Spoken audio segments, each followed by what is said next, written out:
Hutan Alas Roban terbentang gelap di antara dua kabupaten, Batang dan Kendal.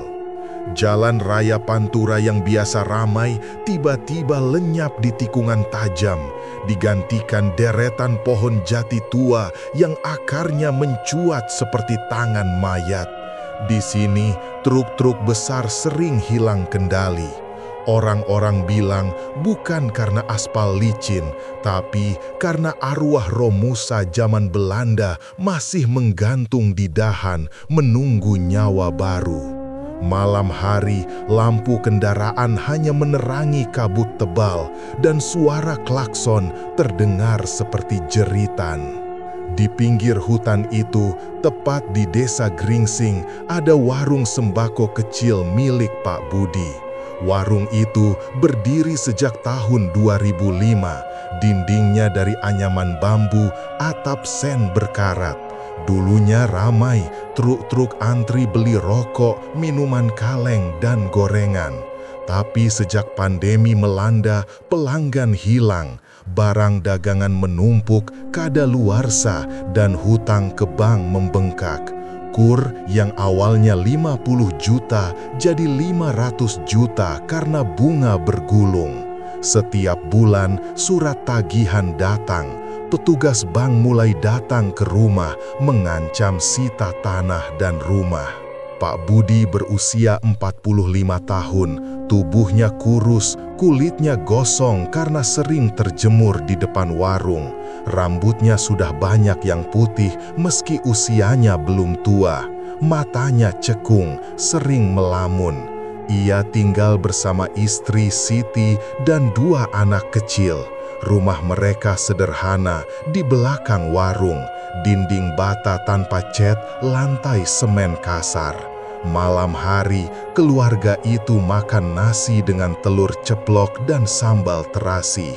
Kadang hanya nasi putih dengan garam. Siti sering menangis diam-diam di dapur.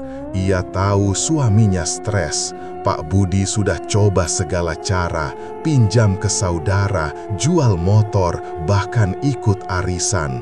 Tapi tetap saja hutang seperti lubang hitam yang terus menelan.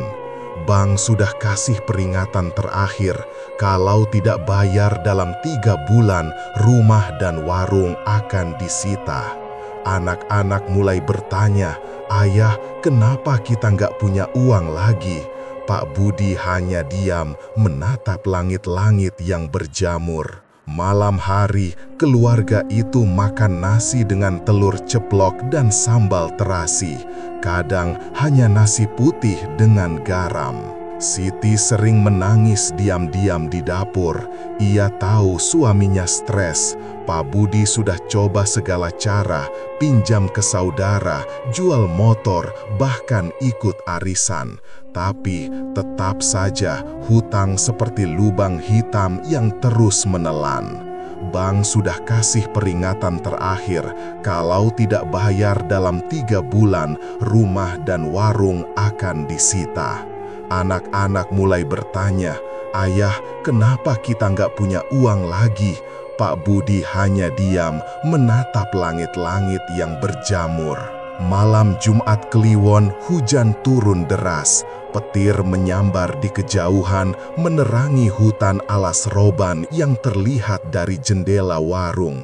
Pak Budi duduk sendirian di bangku kayu depan etalase. Lampu neon mati nyala karena listrik sering turun. Di tangannya ada secari kertas dari bank. Angka 500 juta tercetak tebal. Ia sudah hitung berkali-kali, tapi tetap tidak ada jalan keluar. Pikirannya kosong. Tiba-tiba angin kencang menerpa, pintu warung terbuka sendiri, kertas-kertas terbang. Ia bangun, menutup pintu, tapi angin tetap masuk dari celah-celah. Malam itu, Pak Budi tidur gelisah. Ia mimpi aneh. Neneknya yang sudah meninggal 10 tahun lalu muncul. Wajah nenek pucat, tapi matanya tajam. Nenek bicara tanpa suara, hanya gerakan bibir. Pak Budi tahu artinya. ke musola ringin putih di alas roban. Amal Al-Fatihah 40 hari. Jin muslim penjaga akan bantu. Rejeki halal tanpa tumbal. Pak Budi terbangun tengah malam. Badannya basah keringat. Di luar hujan masih turun, tapi angin sudah reda. Ia lihat jam, pukul 3 dini hari. Waktu yang orang bilang waktu setan. Pagi harinya, Pak Budi cerita ke Siti. Siti takut. "Jangan mas, alas roban itu angker, banyak kecelakaan." Katanya ada musola tua di dalam hutan, tapi orang gak berani masuk. Tapi Pak Budi sudah bulat. Ia ingat neneknya dulu sering cerita soal pesugihan putih. Bukan yang hitam dengan tumbal nyawa, tapi yang halal, hanya tirakat, doa, dan ikhtiar batin. "Ini jalan terakhir, Tit. Kalau enggak, kita kehilangan segalanya," katanya. Siti hanya mengangguk lemah. Ia tahu suaminya sudah di ujung tanduk. 2 hari kemudian, Pak Budi berangkat. Ia naik motor butut, bawa tas kain berisi sajadah, Al-Quran kecil, dan pakaian ganti. Siti mengantar sampai pinggir jalan raya. Anak-anak melambai dari kejauhan. Hujan gerimis. Jalan masuk ke alas roban berbatu, licin. Pohon-pohon jati menjulang tinggi. Daunnya bergoyang meski angin tidak kencang. Di beberapa titik ada tanda peringatan, rawan kecelakaan. Pak Budi ingat, dulu pernah ada truk terguling di sini. Sopirnya hilang, hanya ditemukan sepatu dan darah. Setelah 15 menit berkendara di dalam hutan, ia melihat papan kayu tua bertuliskan musola ringin putih. Papan itu sudah lapuk, hurufnya hampir hilang. Ia turun dari motor, dorong masuk ke semak-semak. Jalan setapak kecil tertutup rumput ilalang. Bau tanah basah dan kemenyan samar tercium. Musola itu berdiri sendirian di tengah lapangan kecil. Bangunannya dari batu bata merah, atap genting bolong di beberapa tempat. Pintu kayu sudah reyot, jendelanya tanpa kaca. Di depan musola ada pohon beringin besar, akar-akarnya menjuntai sampai tanah seperti jaring laba-laba raksasa. Pak Budi mendekat, kakinya bergetar. Di dalam musola, lantai ubin dingin. Ada mihrab kecil, dindingnya penuh coretan Arab gundul.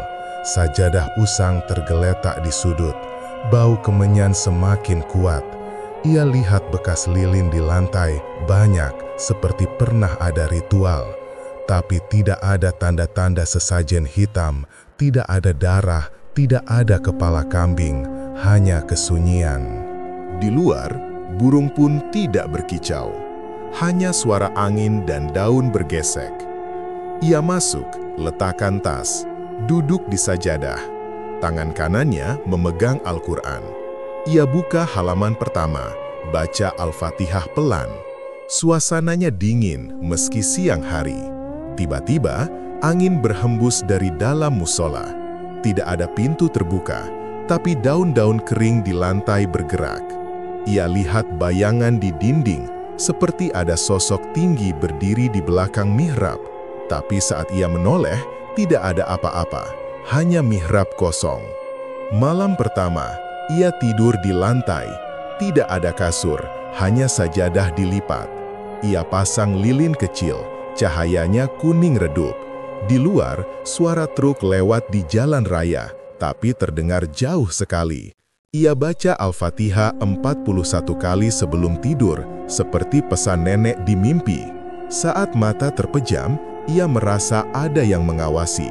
Bukan rasa takut, tapi seperti ada kehadiran, hangat tapi dingin. Ia tidur dan mimpi lagi. Kali ini, jin muslim muncul. Wajahnya tidak jelas, hanya cahaya putih. Tangan kanannya memegang tasbih.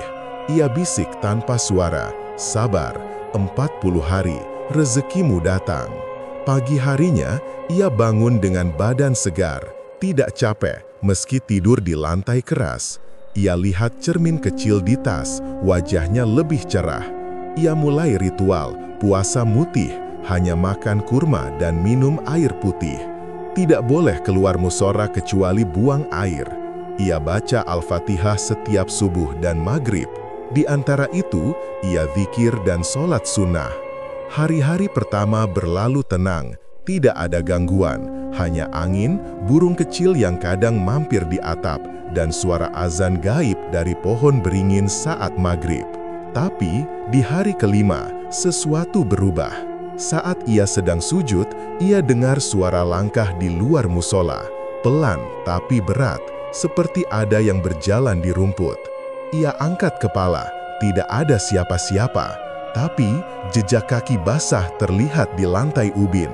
Jejak itu besar, jari-jarinya panjang, tidak mungkin manusia. Ia lihat keluar, kabut tebal menutupi hutan. Ia tutup pintu, kunci dengan kayu. Tapi malam itu suara ketukan pelan terdengar 3 kali di pintu. Ia buka sedikit, tidak ada apa-apa, hanya kabut dan bau kemenyan yang semakin kuat. Pak Budi tetap lanjut. Ia yakin ini ujian. Ia ingat pesan nenek, jin muslim penjaga musola ini soleh, tapi ada juga yang iri, jangan goyah. Ia tambah baca Al-Fatihah jadi 100 kali sehari. Di hari ke-10, ia dapat kabar dari Siti lewat telepon. Warung mulai ramai, ada pelanggan dari Semarang yang beli banyak. Uang masuk 5 juta rupiah dalam seminggu. Siti nangis di telepon. "Mas, ini benar terjadi." Pak Budi tersenyum. Ia lihat ke mihrab, cahaya putih samar muncul sebentar, lalu hilang. Tapi di balik senyum itu, ada rasa gelisah. Setiap malam, suara ketukan semakin keras. Jejak kaki basah semakin sering muncul. Dan di hari ke-11, saat ia bangun subuh, ia lihat tulisan di dinding musola. Tulisan Arab, tapi terbalik. Ia tidak paham artinya, tapi ia tahu, ini bukan dari jin muslim yang baik. Ada yang lain, yang menunggu. Di dalam hutan alas roban yang gelap, sesuatu mulai bergerak, sesuatu yang haus. Hari ke-11 di musola Ringin Putih, Pak Budi bangun sebelum azan subuh. Lantai ubin masih dingin menusuk tulang. Ia lipat sajadah, ambil botol air dari tas. Hanya setengah gelas yang diminum, sisanya untuk wudhu. Puasa Mutih sudah masuk minggu kedua. Perutnya keroncongan, tapi ia tahan. Kurma tinggal 5 butir, cukup sampai akhir pekan. Ia keluar sebentar ke belakang musola, buang air di semak. Kabut pagi menyelimuti hutan alas roban. Pohon jati terlihat seperti raksasa diam. Tidak ada suara burung, hanya angin pelan yang menggerakkan daun. Kembali masuk, ia lihat jejak kaki basah lagi di lantai. Kali ini lebih jelas. Jari kaki panjang, telapak lebar. Jejak itu berhenti tepat di depan mihrab, lalu hilang. Pak Budi ambil sapu lidi dari sudut, sapu jejak itu. Airnya tidak biasa, lengket seperti lendir, bau amis samar. Ia buan air itu keluar, lalu cuci tangan berkali-kali, tapi bau tetap menempel di hidung. Ia mulai sholat subuh. Saat sujud, ia rasakan angin dingin dari belakang leher, seperti ada napas. Ia cepat selesaikan sholat, lalu baca Al-Fatihah 41 kali seperti biasa. Suaranya pelan, tapi tegas. Setelah itu, ia zikir sampai matahari naik. Pagi itu, ia dapat telepon dari Siti. Sinyal lemah karena di dalam hutan. "Mas, warung ramai terus. Kemarin ada pesanan grosir dari Kendal. Uang masuk 15 juta. Pelanggan bilang, entah kenapa tiba-tiba ingat warung kita." Pak Budi diam sejenak. Ia lihat ke mihrab, tidak ada cahaya putih seperti biasa. Tapi ia yakin ini kerja jin muslim. Ia bilang ke Siti agar simpan uang itu, bayar cicilan bank dulu. Siti senang, suaranya lebih cerah. Tapi di akhir telepon, ia bilang anak kecil batuk-batuk semalaman. Mungkin masuk angin, kata Siti. Pak Budi suruh beli obat, lalu matikan telepon. Siang hari, panas mulai terasa. Atap musola bolong, sinar matahari masuk dari celah. Pak Budi duduk di sudut, baca Al-Quran. Ia sudah hatam sekali sejak datang. Sekarang mulai dari awal lagi. Saat membaca surat Al-Baqarah, ia dengar suara ketukan lagi.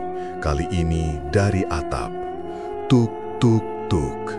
3 kali, berhenti, lalu ulang. Ia lihat ke atas. Genting bergoyang pelan, tapi angin tidak kencang. Ia abaikan, lanjut baca. Tapi ketukan semakin sering. Akhirnya ia keluar, lihat atap. Tidak ada apa-apa, hanya burung kecil terbang menjauh. Ia kembali masuk, tapi sekarang pintu kayu terbuka sendiri. Padahal ia ingat sudah menutup rapat.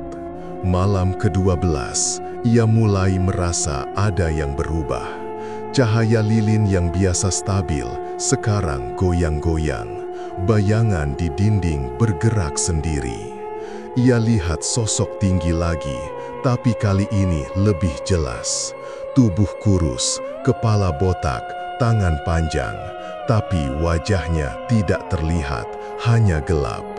Pak Budi pegang tasbih, baca ayat kursi berkali-kali. Bayangan itu mundur, hilang ke mihrab. Tapi bau amis kembali tercium, lebih kuat. Ia buka jendela kecil, angin masuk, bau hilang. Tapi dinginnya menusuk. Ia tutup jendela, lanjut tidur. Hari-hari berikutnya, ritual tetap sama.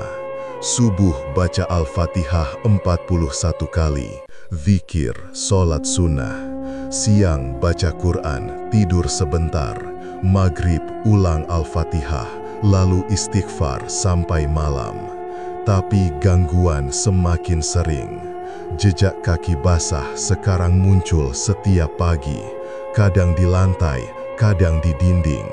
Tulisan Arab terbalik bertambah. Sekarang ada di pintu, di sajadah, bahkan di Al-Quran. Tinta merah seperti darah. Pak Budi hapus dengan air, tapi bekasnya tetap samar. Ia mulai takut, tapi ingat tujuan, 40 hari.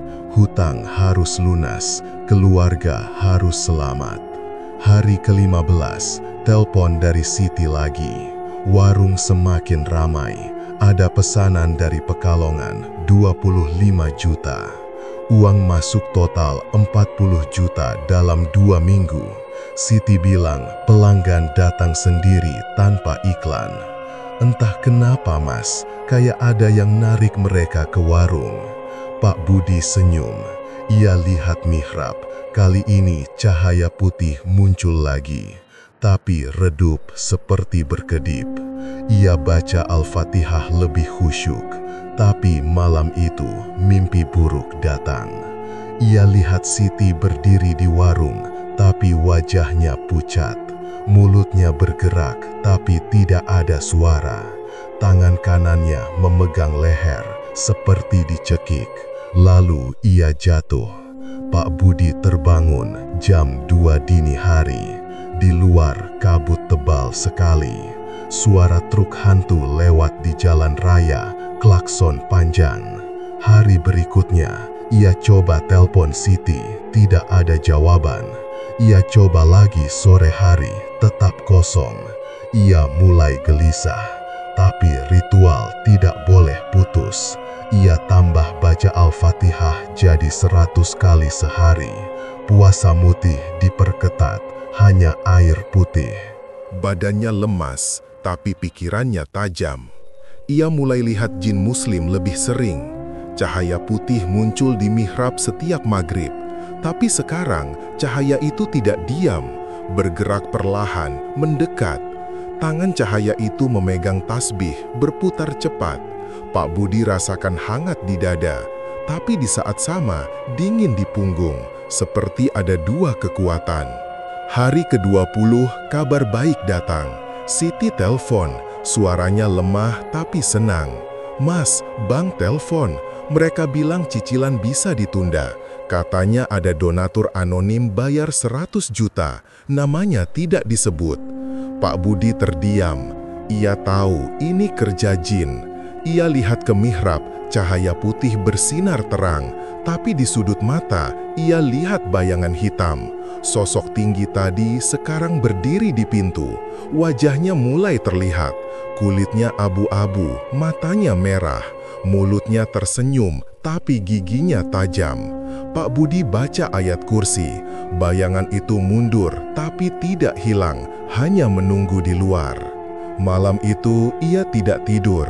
Ia duduk di sajadah baca Al-Fatihah tanpa henti. Lilin habis 2 batang. Di luar, suara ketukan berubah jadi goresan, seperti cakar di kayu. Ia lihat pintu, ada goresan baru, dalam seperti pisau, bentuknya lingkaran dengan titik di tengah. Ia tahu simbol itu, tanda jin memanggil. Tapi ia tetap baca, suaranya serak, tenggorokan kering, tapi ia tidak berhenti. Sampai subuh goresan berhenti. Cahaya putih muncul lagi, kali ini menutupi seluruh mihrab, hangat. Ia tidur sebentar, bangun dengan badan segar. Hari ke-21, Siti telepon lagi. Warung dapat pesanan besar dari Semarang, 50 juta. Total uang masuk 140 juta. Cicilan bank sudah lunas separuh. Tapi Siti bilang, anak kecil demam tinggi, batuk darah sedikit. Dokter bilang infeksi. Pak Budi suruh bawa ke RS. Tapi dalam hati, ia tahu ini bukan penyakit biasa. Ia lihat jejak kaki basah lagi. Kali ini berdarah, merah tua. Ia sapu, tapi lantai tetap bernoda. Bau amis berubah jadi bau bangkai. Malam itu, jin muslim muncul dalam mimpi. Wajahnya jelas sekarang. Tua, berjenggot putih, mata hijau. Ia pegang tangan Pak Budi, hangat.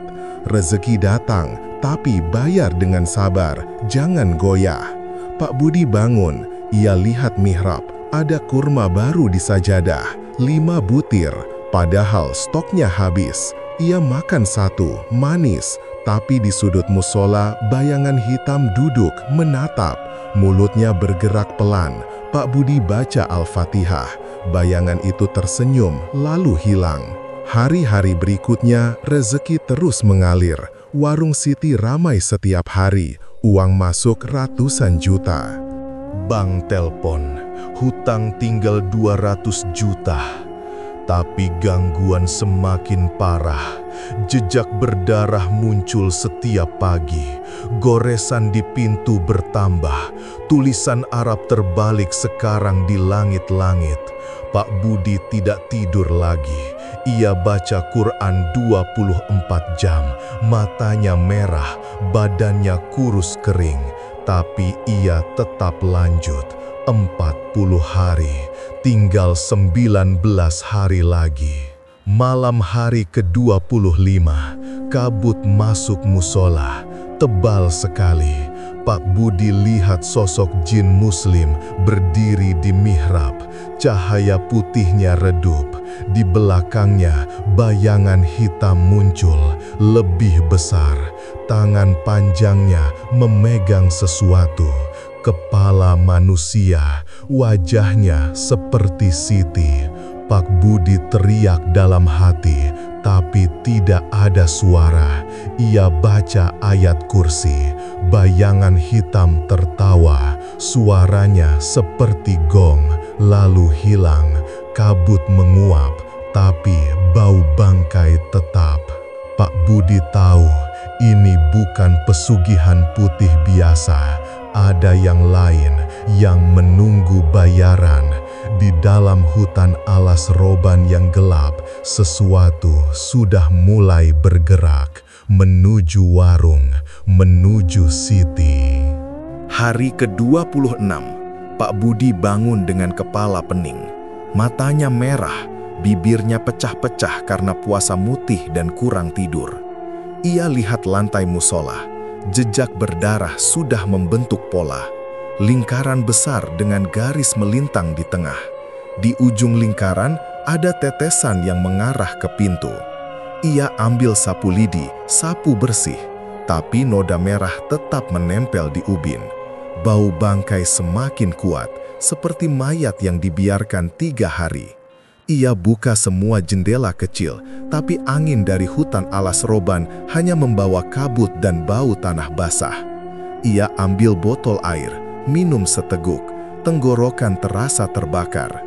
Ia lakukan wudhu, lalu sholat subuh. Saat sujud, ia rasakan lantai bergetar pelan, bukan gempa, hanya getaran ringan, seperti ada yang berjalan di bawah tanah. Ia angkat kepala, mihrab kosong, tapi cahaya putih yang biasa muncul setiap subuh sekarang tidak ada, hanya kegelapan. Ia lanjut baca Al-Fatihah 100 kali, suaranya serak, tapi ia paksa. Setelah selesai, ia zikir sampai matahari naik. Tapi hari itu, sinar matahari tidak masuk musola. Kabut tebal menutupi atap bolong. Musola tetap gelap sepanjang pagi. Siang hari, telepon dari Siti masuk. Sinyal putus-putus. Suara Siti terdengar jauh. "Mas, uang masuk lagi. Kemarin 80 juta dari grosir Batang. Total hutang tinggal 120 juta. Bank bilang minggu depan bisa lunas." Pak Budi diam. Ia senang, tapi ada rasa aneh di dada, seperti beban. Siti lanjut cerita. Anak kecil masih demam. Batuk darahnya bertambah. Dokter di RSUD Batang bilang perlu rawat inap, biaya 10 juta. Siti sudah bayar pakai uang warung, tapi ia bilang malam sebelumnya ada suara ketukan di pintu rumah. Saat dibuka, tidak ada siapa-siapa, hanya jejak kaki basah di teras. Pak Budi suruh Siti pasang garam di depan pintu, lalu telepon mati, baterai habis. Pak Budi duduk di sajadah. Ia buka Al-Quran, tapi halamannya lengket. Ada noda merah di surat Al-Fatihah. Ia hapus dengan kain, tapi noda semakin melebar. Ia tutup buku, lalu lihat mihrab. Sekarang ada bayangan hitam berdiri di sana, tinggi sekali, hampir menyentuh langit-langit. Tangan panjangnya menggantung, jari-jarinya bergerak seperti cacing. Wajahnya masih gelap, tapi matanya mulai terlihat, merah menyala. Pak Budi pegang tasbih, baca ayat kursi. Bayangan itu tidak mundur, malah mendekat 1 langkah, lalu berhenti, seperti menunggu. Pak Budi lanjut baca sampai 100 kali, baru bayangan itu mundur, hilang ke dinding. Malam itu, ia tidak nyalakan lilin, hanya duduk dalam gelap. Ia takut cahaya malah menarik perhatian, tapi kegelapan lebih buruk. Ia dengar suara goresan lagi, kali ini dari dalam dinding. Gores-gores pelan seperti cakar tikus, tapi terlalu teratur. Ia lihat dinding, ada garis baru, panjang dari lantai sampai atap, bentuknya seperti pintu. Di tengah garis ada lubang kecil. Dari lubang itu keluar bau bangkai yang semakin kuat. Ia pindah ke sudut lain, tapi goresan ikut bergerak. Sekarang di dinding sebelahnya. Ia baca Al-Fatihah tanpa henti. Suaranya habis, tapi goresan tetap. Hari ke-27, ia bangun dengan badan pegal. Tulangnya seperti retak. Ia lihat cermin kecil. Wajahnya sudah seperti tengkorak. Kulit menempel di tulang pipi. Matanya cekung dalam. Tapi ia tetap lanjut. Ia keluar sebentar, ambil air dari sumur tua di belakang musola. Airnya keruh, bau besi. Tapi ia minum. Saat kembali, ia lihat pintu musola terbuka lebar, padahal ia ingat sudah kunci dengan kayu. Di lantai ada jejak baru, bukan kaki, tapi tangan, telapak tangan besar, jari panjang, mengarah ke mihrab. Di mihrab ada kurma lagi, Tapi kali ini busuk, hitam, berulat. Ia buang kurma itu keluar, tapi ulatnya tetap merayap di lantai. Telepon dari Siti masuk sore hari. Suaranya gemetar. "Mas, warung dapat pesanan terbesar, 150 juta dari perusahaan di Semarang. Mereka bilang mau kontrak setahun, hutang bank tinggal 20 juta. Pak Budi hampir tersenyum, tapi Siti lanjut. "Anak kecil semakin parah. Dokter bilang ada infeksi di paru, perlu operasi. Biaya 30 juta. Siti sudah bayar. Tapi malam sebelumnya ia lihat bayangan di kamar anak. Sosok tinggi berdiri di sudut. Saat lampu dinyalakan, bayangan hilang. Tapi bantal anak basah darah. Pak Budi suruh Siti bawa anak ke Kiai. Tapi Siti bilang, Kiai di desa takut. Katanya, ini bukan urusan manusia." Malam itu, hujan turun deras. Petir menyambar di hutan alas roban. Musola bocor di beberapa tempat. Air masuk, lantai basah. Pak Budi pindah ke sudut kering. Ia lihat mihrab. Air hujan mengalir dari dinding, tapi airnya merah seperti darah. Ia dekati, sentuh, lengket, bau amis. Ia lari ke pintu, tapi pintu terkunci dari luar, padahal tidak ada kunci. Ia dorong keras, baru terbuka. Di luar, hujan deras, tapi tidak ada jejak kaki, hanya kabut. Ia kembali masuk, lihat air merah sudah membentuk pola lagi. Kali ini wajah Siti, matanya terbuka lebar, mulutnya terenganga. Hari ke-28, ia tidak tidur sama sekali. Ia baca Quran dari subuh sampai maghrib. Tapi halaman-halaman mulai sobek sendiri. Angin dari dalam musola yang merobek. Ia lihat bayangan hitam lagi. Kali ini duduk di sajadah. Tangan panjangnya memegang tasbih Pak Budi. Tasbih itu berputar cepat. Lalu bayangan lempar tasbih ke lantai. Butir-butir tasbih pecah menjadi serpihan hitam. Pak Budi ambil serpihan, tapi berubah jadi ulat. Ia buang, tapi ulat merayap ke kakinya. Ia injak, tapi ulat tidak mati, malah masuk ke sandal. Sore hari, telepon dari bank, hutang tinggal 20 juta. Mereka bilang ada transfer anonim 100 juta. Nama pengirim tidak ada. Pak Budi tahu ini jin, tapi ia mulai ragu. Rejeki datang terlalu cepat, terlalu mudah. Ia lihat mihrab, cahaya putih muncul lagi. Tapi kali ini berbeda. Cahaya itu bergetar seperti takut. Di belakang cahaya, bayangan hitam berdiri. Tangan panjangnya memegang leher cahaya putih. Cahaya itu meredup perlahan. Pak Budi baca Al-Fatihah. Cahaya putih berkedip, lalu padam. Bayangan hitam tertawa. Suaranya menggema di musola. Malam itu mimpi buruk datang lagi.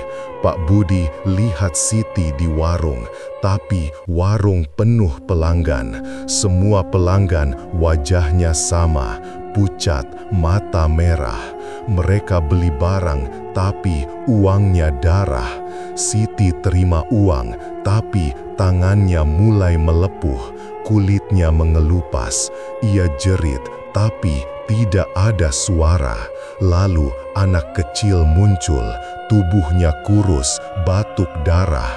Ia tarik tangan Siti, tapi tangan Siti lepas dari badan. Pak Budi terbangun. Jam 3, di luar suara truk hantu lagi. Tapi kali ini klaksonnya seperti tangis anak. Hari ke-29, Pak Budi lemah sekali. Kakinya gemetar saat berdiri. Ia lihat cermin, wajahnya sudah tidak mirip manusia. Kulitnya abu-abu, matanya kuning. Tapi ia tetap baca Al-Fatihah. Suaranya habis, hanya bisik. Tapi ia lanjut. Ia lihat pintu musola, goresan sekarang membentuk tulisan Arab terbalik. Ia tidak paham, tapi tahu artinya buruk. Ia hapus dengan air, tapi tulisan malah terbakar sendiri. Api kecil, tapi tidak panas, hanya asap hitam. Sore hari, Siti telepon terakhir. Suaranya hampir hilang. "Mas, hutang lunas. Bank telepon tadi. Ada transfer 200 juta. Namanya tidak ada. Warung punya 3 cabang sekarang. Tapi anak kita, dokter bilang, telepon mati." Pak Budi coba telepon balik. Tidak bisa. Ia lihat mihrab, bayangan hitam berdiri sendirian. Tangan kanannya memegang kepala kecil, wajah anaknya, mata terbuka. Pak Budi jatuh. Ia merangkak, ambil Al-Quran, tapi buku itu sudah kosong. Semua halaman putih. Malam itu hujan berhenti, tapi kabut masuk musola. Tebal sekali. Pak Budi lihat bayangan hitam mendekat. Langkahnya pelan, tangan panjangnya menggantung. Di ujung jari ada darah menetes. Ia lihat wajah bayangan, bukan jin muslim. Wajahnya rombeng, kulitnya mengelupas, matanya merah, mulutnya penuh gigi tajam. Ia buka mulut, keluar suara. Bukan suara, hanya angin. Tapi Pak Budi tahu, ini bayaran, bukan uang, bukan nyawa, tapi keluarga. Pak Budi pegang sajadah. Ia baca Al-Fatihah terakhir. Suaranya habis, tapi ia lanjut. Bayangan hitam berhenti di depannya. Tangan panjangnya naik, menyentuh dada Pak Budi. Dingin, lalu tarik sesuatu. Pak Budi rasakan jantungnya seperti dicabut, tapi tidak mati. Hanya kosong. Bayangan hitam mundur, lalu hilang, tapi bau bangkai tetap. Dan di mihrab, cahaya putih tidak muncul lagi. Hari ke-30, Pak Budi masih hidup, tapi kosong. Ia lihat cermin, wajahnya kembali normal, tapi matanya mati. Ia tahu rezeki sudah datang, tapi bayangan gelap sudah mengambil miliknya. Di warung, Siti mungkin sudah menunggu, tapi bukan Siti yang dulu. Di hutan alas roban, sesuatu sudah bergerak menuju rumah, menuju akhir. Hari ke-31, Pak Budi tidak lagi menghitung waktu dengan jam. Matahari terbit dan tenggelam terasa sama. Kabut di musola ringin putih tidak pernah hilang, bahkan saat siang.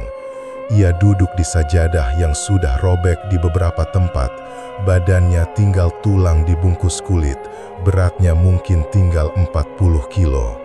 Ia tidak makan kurma lagi, tidak minum air, hanya duduk. Al-Quran di pangkuannya tertutup rapat, halaman-halaman putih, tidak ada tulisan. Ia tidak membaca lagi, hanya menatap mihrab yang sekarang hitam pekat. Tidak ada cahaya putih, tidak ada bayangan hitam, hanya kosong. Pintu musola tidak pernah ditutup lagi. Kayu penutupnya patah 2 malam lalu. Angin dari hutan alas roban masuk bebas, membawa bau tanah basah, daun busuk, dan sesuatu yang manis, like darah segar. Jejak kaki basah tidak muncul lagi. Goresan di dinding berhenti bertambah. Tulisan Arab terbalik, mengelupas sendiri, jatuh ke lantai seperti kulit ular. ubin lantai retak di tengah-tengah. Retakan membentuk garis lurus dari mihrab ke pintu. Lebar retakan 1 jari. Dari dalamnya keluar asap tipis, abu-abu, bau belerang samar. Pak Budi tidak takut lagi. Rasa takut sudah habis. Yang tersisa hanya kosong. Ia tahu hari ini ia harus pulang. Bukan karena ritual selesai, 40 hari masih 9 hari lagi. Tapi karena ada tarikan di dada, seperti tali tak terlihat yang menariknya keluar ke warung. Ke Siti. Ia berdiri perlahan, kakinya gemetar, lututnya berderit. Ia ambil tas kain, kosong. Hanya sajadah robek yang dimasukkan. Ia keluar musola. Motor butut masih di tempat semula, tertutup daun kering. Ban kempes, tapi mesin hidup saat di starter. Ia naik, gas pelan. Jalan setapak licin karena hujan semalam. Pohon jati di kanan kiri seperti menunduk. Akar-akarnya bergerak pelan saat motor lewat. Sampai di jalan raya Pantura, kabut masih tebal. Truk-truk besar melaju kencang. Lampu kabutnya kuning. Pak Budi masuk desa Gringsing. Rumah-rumah penduduk tertutup rapat. Tidak ada orang di jalan. Hanya anjing liar yang menggonggong dari kejauhan. Warung sembakonya sudah berbeda. Dulu anyaman bambu, sekarang dinding bata. Atap seng diganti genting. Lampu neon besar bertuliskan Warung Budi, grosir sembako. 3 cabang baru berdiri di sebelah. Mobil pickup parkir di depan. Pekerja bongkar muat karung beras, tapi tidak ada suara, hanya gerakan. Wajah pekerja pucat semua. Pak Budi turun dari motor, kakinya menyentuh tanah, dingin. Ia masuk warung utama, rak-rak penuh barang, minyak goreng, beras, gula, sabun, semua rapi. Kasir otomatis berdering sendiri, uang kertas keluar dari laci. Tapi tidak ada orang di kasir. Ia lihat ke belakang, pintu menuju rumah terbuka sedikit. Cahaya lampu kuning keluar dari celah. Ia masuk, ruang tamu kosong. Meja makan penuh makanan, nasi, ayam goreng, sayur bayam, tapi dingin. Sudah 2 hari. Ia lihat foto keluarga di dinding. Wajah Siti dan anak-anak tersenyum. Tapi foto itu basah, air menetes dari bingkai. Ia masuk kamar anak, tempat tidur kosong, sprei putih bernoda merah tua, bentuk tubuh kecil. Di tengah noda ada rambut pendek, rambut anak laki-lakinya. Ia ambil rambut itu, masih lembut. Ia masukkan saku, lalu masuk kamar utama. Pintu terkunci, ia dorong pelan. Pintu terbuka, Siti ada di dalam, duduk di tepi ranjang. Punggungnya membelatong, rambutnya terurai panjang sampai lantai. Ia pakai daster biru yang dulu sering dipakai, tapi daster itu sobek di beberapa tempat. Pak Budi dekati, tangan Siti dingin saat disentuh. Ia balikkan badan Siti. Wajah Siti tidak lagi mirip manusia. Kulitnya melepuh di mana-mana, seperti terbakar air panas. Mata kirinya keluar dari rongga, mata kanan masih di tempat, tapi putih semua.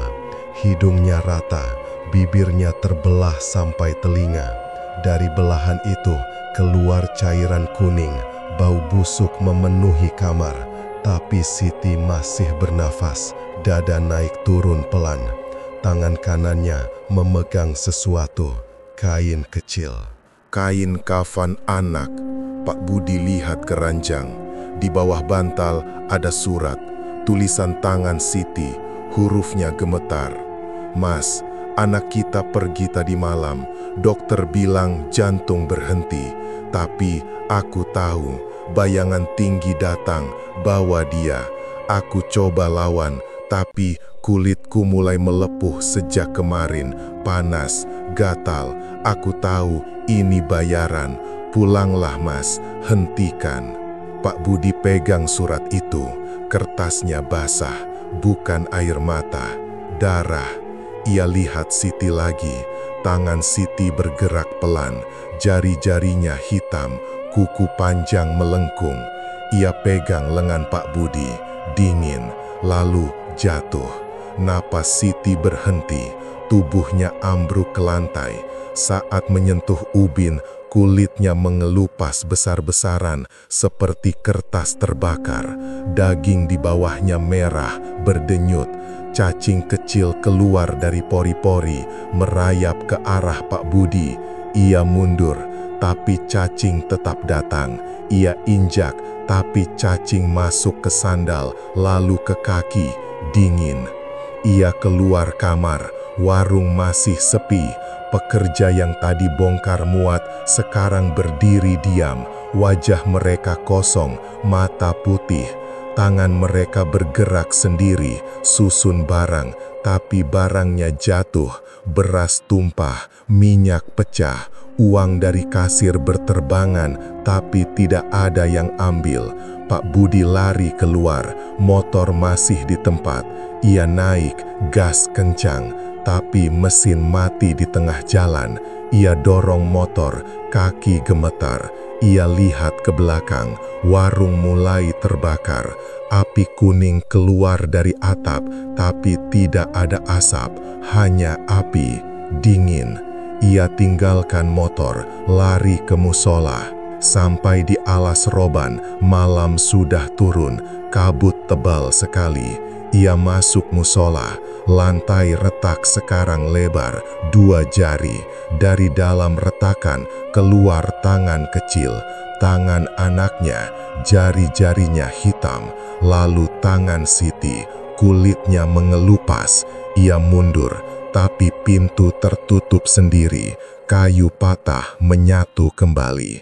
Ia lihat mihrab, bayangan hitam berdiri, tinggi sekali. Kepalanya menyentuh langit-langit. Wajahnya jelas sekarang, bukan wajah, hanya lubang. 2 mata merah di dalam lubang. Mulutnya terbuka lebar, gigi tajam.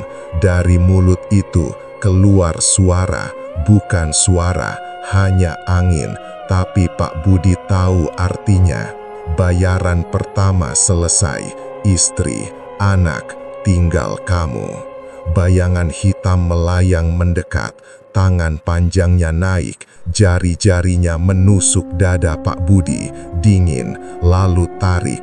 Pak Budi rasakan sesuatu keluar dari tubuhnya, bukan jantung, bukan darah, tapi sesuatu yang hangat, jiwa. Ia jatuh, tubuhnya ringan, bayangan hitam pegang jiwa itu, bentuknya seperti asap putih, lalu masukkan ke mulutnya, telan.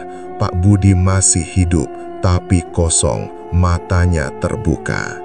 Tapi tidak melihat apa-apa. Malam itu, hujan darah turun di musola. Bukan hujan biasa, darah kental, merah tua, jatuh dari atap bolong, mengisi retakan di lantai. Retakan menutup sendiri, darah naik sampai lutut. Pak Budi duduk di tengah darah, tidak bergerak. Wajahnya tersenyum, tapi bukan senyumnya. Gigi tajam mulai tumbuh di mulutnya. Kulitnya mengelupas perlahan, daging baru tumbuh, hitam, berkilau. Tangan panjang mulai memanjang, jari-jarinya melengkung. Ia berdiri, tinggi sekali, kepalanya menyentuh langit-langit. Di luar, suara truk hantu berhenti, kabut menguap, bintang kelihatan. Tapi musola tetap gelap. Pak Budi atau apa yang tersisa keluar. Langkahnya pelan, tapi tanah bergetar. Ia masuk hutan. Pohon jati membelah saat ia lewat.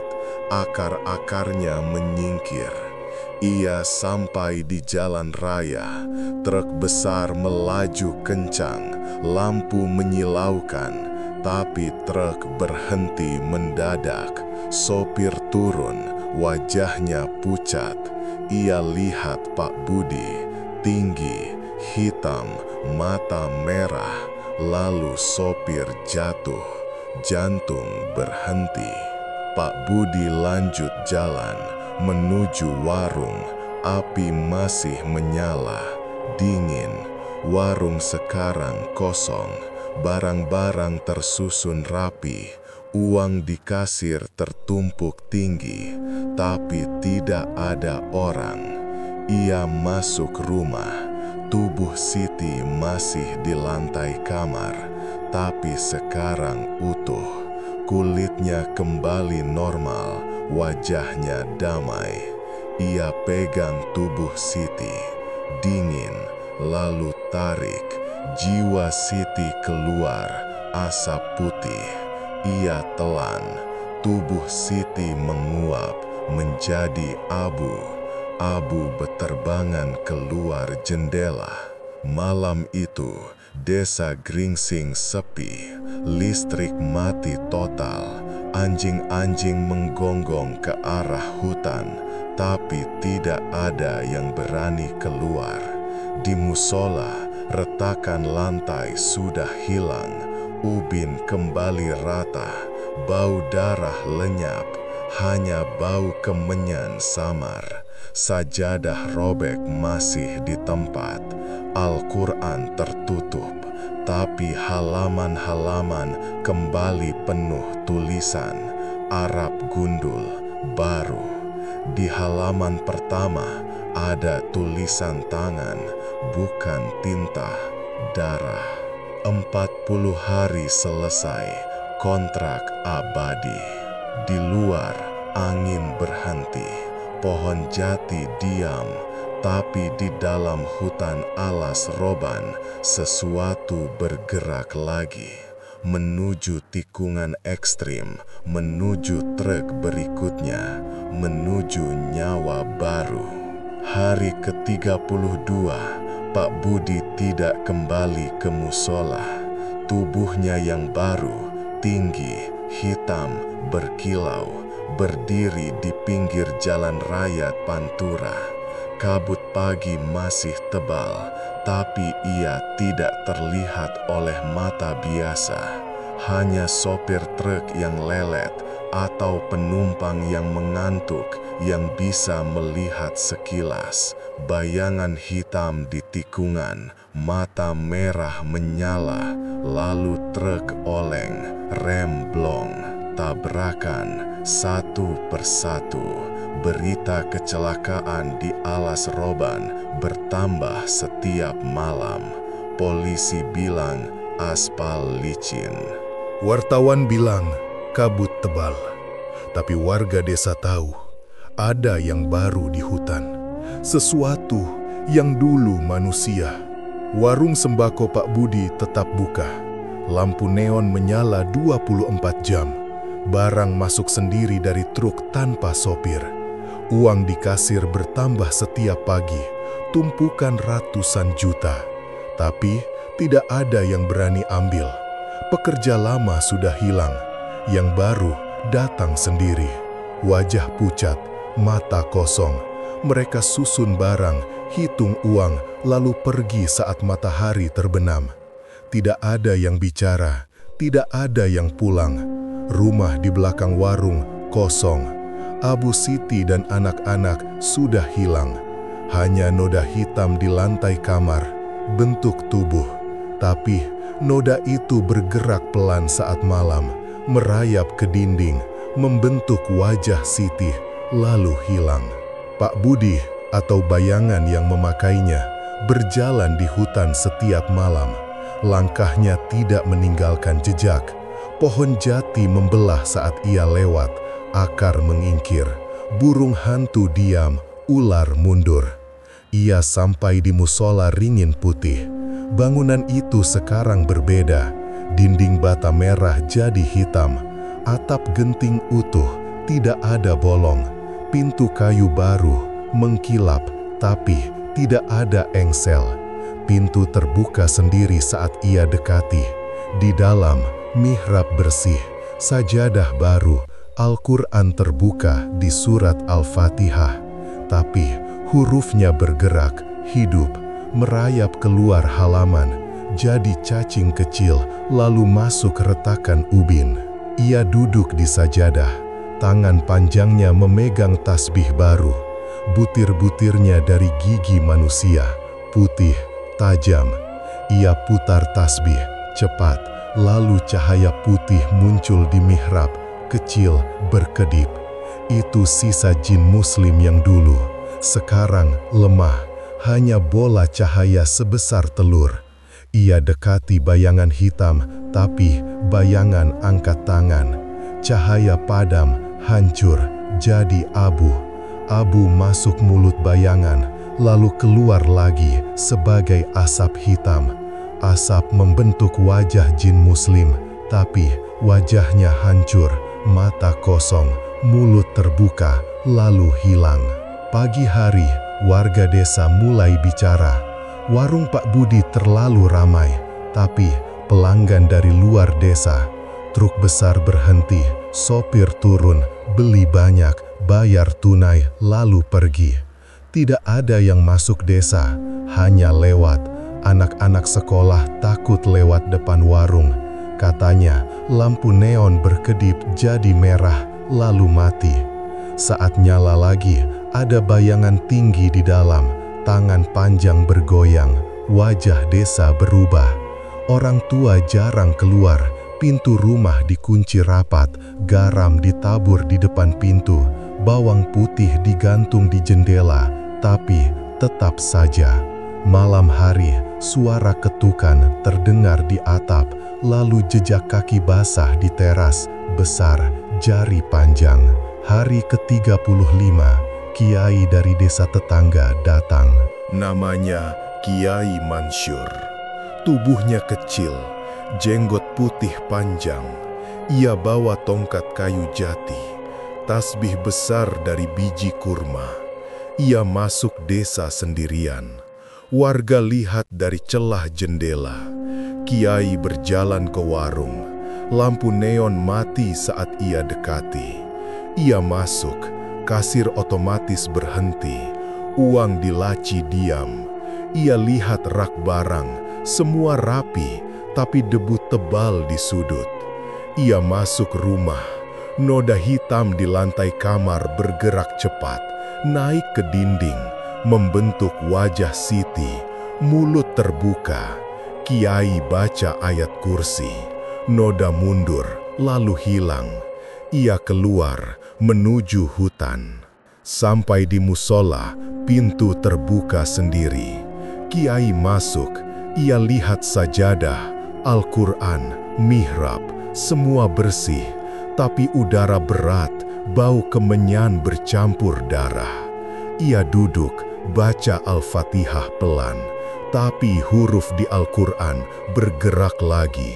Keluar halaman, jadi cacing, merayap ke kakinya. Ia injak, cacing jadi abu. Lalu bayangan hitam muncul, tinggi, kepala menyentuh langit-langit, mata merah, mulut penuh gigi. Kiai tidak takut, ia angkat tongkat, baca doa pengusir, suaranya keras. Bayangan mundur satu langkah, tapi lalu tertawa, suara gong, lalu serang. Tangan panjang menusuk dada Kiai, tapi tongkat Kiai blok, kayu jati panas, bayangan jerit, mundur, tapi tidak hilang. Kiai keluar musola, ia bakar kemenyan di depan pintu. Asap putih naik, bayangan keluar, ikut asap, tapi asap berubah hitam, masuk hidung Kiai. Kiai batuk, darah keluar, tapi ia tetap berdiri. Ia ambil garam, tabur di sekitar musola, lingkaran besar, lalu baca doa lagi.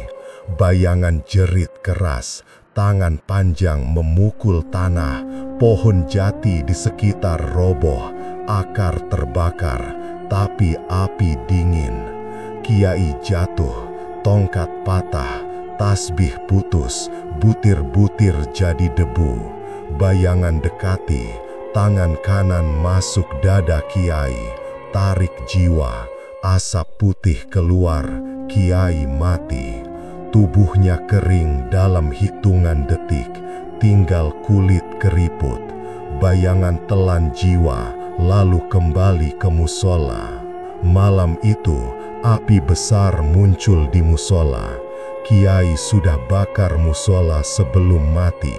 Api kuning, tapi tidak panas, hanya terang. Warga desa lihat dari kejauhan. Api naik tinggi. Tapi musola tidak hangus, hanya asap hitam keluar.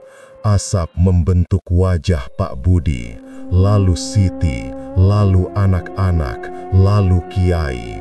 Wajah-wajah itu menjerit, tapi tidak ada suara. Lalu asap masuk kembali ke musola. Api padam sendiri, musola utuh, tapi sekarang pintu terkunci. Dari dalam. Hari ke-38, warung mulai kosong, barang habis, uang di kasir hilang, truk tidak datang lagi, pekerja pucat pergi satu persatu, jatuh di jalan, jantung berhenti, desa sepi, listrik mati total. Warga pindah ke desa tetangga, rumah ditinggal. Hanya warung dan musola yang tersisa. Malam hari, lampu neon warung nyala sendiri. Tapi redup, kedap-kedip, lalu mati, lalu nyala lagi. Polisi datang sekali, 2 mobil, masuk desa, tapi tidak keluar lagi. Mobil ditemukan di tikungan alas roban, utuh, tapi kosong. Sopir dan polisi hilang. Hari ke-40, ritual selesai. Tapi tidak ada yang tahu. Musola ringin putih sekarang tertutup kabut permanen. Tidak ada yang berani dekati. Warga yang pindah cerita ke polisi. Wartawan datang, tapi kamera mati saat masuk hutan. Rekaman kosong, hanya suara angin, lalu berhenti. Satu wartawan hilang. Tasnya ditemukan di depan musola, kosong. Di dalamnya ada kertas, tulisan tangan, darah. Rizki halal datang dari usaha, bukan dari hutan mati. Warga tahu itu pesan terakhir dari Kiai atau dari Pak Budi yang dulu. Tapi sekarang alas roban lebih angker. Kecelakaan setiap malam, truk hilang, motor jatuh, mayat ditemukan tanpa darah, kulit kering, mata kosong. Polisi tutup kasus, katanya kecelakaan biasa, tapi sopir truk yang selamat cerita, lihat bayangan tinggi di tikungan, tangan panjang, mata merah, lalu klakson mati, rem blong. Warung Pak Budi sekarang rata dengan tanah, hangus, tapi uangnya hilang, katanya masuk bank, rekening Pak Budi, tapi rekening itu kosong. Uang pindah sendiri ke rekening lain, lalu hilang. Bank bingung. Musola tetap berdiri, utuh, tapi pintu tidak pernah terbuka lagi. Warga yang lewat malam hari lihat cahaya di dalam, kuning, redup, lalu bayangan bergerak, tangan panjang, lalu cahaya padam. 1 tahun kemudian, cerita Pak Budi jadi legenda. Anak-anak dilarang lewat alas roban malam hari. Orang tua cerita, jangan tamak, jangan cari rizki instan. Pesugihan putih tidak ada. Yang ada hanya jebakan. Bayangan hitam masih menunggu. Di musola, di tikungan, di warung yang sudah rata. Ia tidak butuh 40 hari lagi. Cukup 1 mimpi, 1 janji, 1 langkah salah. Di desa baru ada pedagang kecil, namanya Pak Selamat. Warungnya mulai bangkrut, hutang bank menumpuk. Malam Jumat Kliwon, ia mimpi. Neneknya datang, petunjuk ke hutan, ke musola ringin putih, amal Al-Fatihah 40 hari, rizki halal. Pak Slamet terbangun, keringat dingin. Ia lihat jam, pukul 3 sore. Di luar, angin kencang. Ia lihat ke jendela, hutan alas roban gelap, tapi ada cahaya kecil, kuning, redup di kejauhan. Pak Slamet pegang tasbih, baca ayat kursi, cahaya padam, tapi angin tetap masuk, pintu rumah berderit. Jejak kaki basah muncul di lantai. Besar, jari panjang, menuju kamarnya. Ia tutup mata, baca doa, jejak hilang, tapi bau kemenyan samar tetap. Di pagi hari, ia jual warung, pindah jauh ke kota. Hutang tetap ada, tanpa musola, tanpa 40 hari. Di alas roban, musola menunggu, pintu terkunci, tapi retakan ubin mulai terbuka lagi. Pelan, 1 hari 1 mili. Dari dalam, tangan panjang keluar, jari-jarinya bergerak menanti tamu baru. Rejeki halal tanpa tumbal, janji kosong di hutan mati.